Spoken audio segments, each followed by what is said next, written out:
Hey, it's Megan with WTI, and I think that my number one food craving that I ever have is noodles.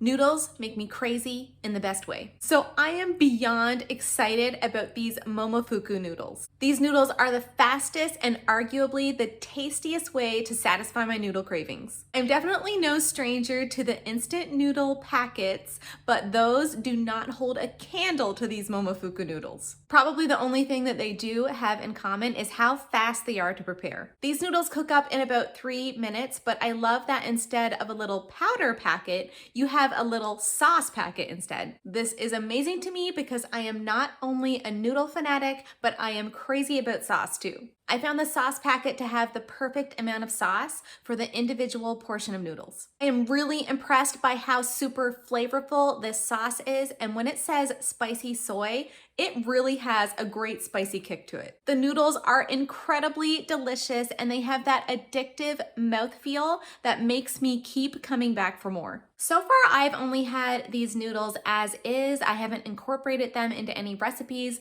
but I am still totally pumped about them. So I'm looking forward to trying them out in some new recipes in the future. And that's my point of view.